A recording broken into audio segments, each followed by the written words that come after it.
শেখ হাসিনার কি পরিণতি হয়েছে? উনি তো পালাতে পেরেছেন ইন্ডিয়াতে। আপনিও যদি এখতিয়ার বহির্ভূত কাজ করতে যান তাহলে আপনার কিন্তু পালানোর কোনো সুযোগ থাকবে না।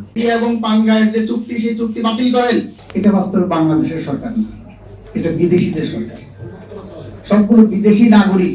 এবং পাঙ্গায়ের যে চুক্তি, সেই চুক্তি বাতিল করেন।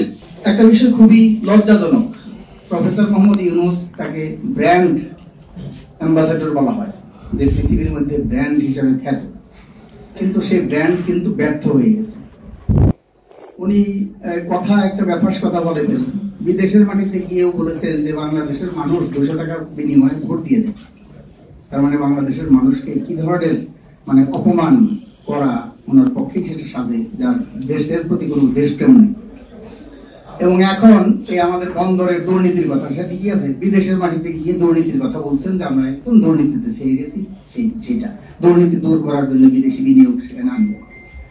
তাই বলছে প্রধান উপদেষ্টার কার্যালয়ে স্বয়ংক্রিয় দুর্নীতির খবর গণমাধ্যমে প্রকাশিত হচ্ছে, ওখানেও একজন বিদেশি নিয়োগ দেন।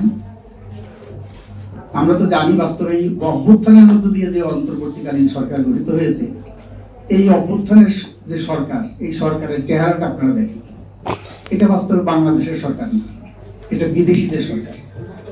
সবগুলো বিদেশি নাগরিক এখানে বসে আছে। প্রধান উপদেষ্টার বিশেষ সহকারী থেকে শুরু করে উপদেষ্টা মন্ডলীতে যারা আছে অধিকাংশই দ্বৈত নাগরিক। সেই দ্বৈত নাগরিকদের হাতে কিন্তু আজকে বাংলাদেশের শাসন ব্যবস্থা। এই দ্বৈত নাগরিকদের ভূমিকা কি থাকে?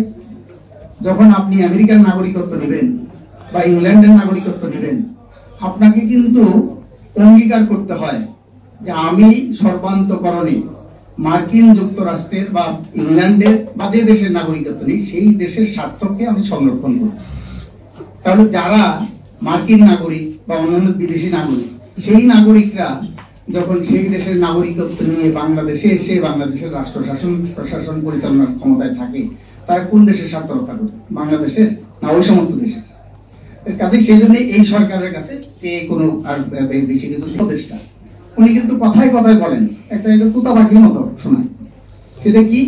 যে অভ্যুত্থান ওনাকে ম্যান্ডেট দিয়েছে হত্যাকাণ্ডের বিচার করার জন্য, সংস্কার করার জন্য এবং নির্বাচন করার জন্য, এই তিনটা বিষয়।